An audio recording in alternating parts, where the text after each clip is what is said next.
Hey guys, so this video lesson goes over missing points on a polygon. Make sure you have the notes open so you can be following along with me.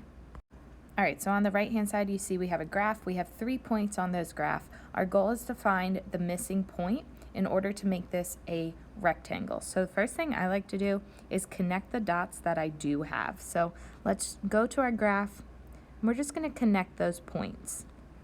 So if you see, we have 2 of our sides of a rectangle. Now, in order to find your missing point, I like to use a highlighter or use my pencil and just draw a line going horizontal from that point on the bottom, and then draw a line, do the same thing with our other point at the top here. And you can see that they clearly overlap at this point right here. I'll put a dot right here. So that would be my missing point in order to make this a rectangle. That is, let me get rid of these so we can see. Let's see what that point is at 1, -3. So right here would be our point. That was sloppy. There we go. 1, -3 is the point to make this a rectangle.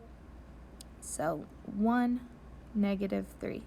Now the second thing they ask is to find the area. This is just a rectangle, so area is base times height. Our base for this is 1, 2, 3, 4, 5, 6, and then the height is 1, 2, 3, 4, 5, 6. So this is actually a square, right? All sides are the same. So 6 by 6, area is base times height. 6 times 6 would give me an area of 36 units squared.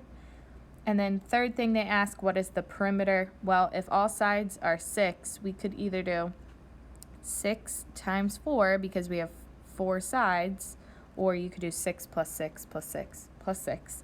Either way, you'll get a perimeter of 24 units. And that's it. Alright guys, the second one is a little bit different. We are going to plot the points, connect the points, name the shape, and find the area. So definitely start by plotting those points. We have 3, -5.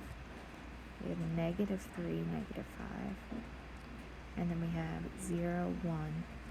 And then our third point there just is 3, -5 again. So we have to connect our lines back to our first point. So as you can see, the name of our shape is a triangle. For a triangle, remember it's base times height divided by 2. So let's count our base is going to be 1, 2, 3, 4, 5, 6, and then our height is 1, 2, 3, 4, 5, 6. So to find our area, 6 times 6 divided by 2, 36 divided by 2 gives me an area 18 units squared. Alright, the rest of the slides are practicing the 2 different types of problems we just did. Please go ahead and work on this. Make sure you check the key when you finish.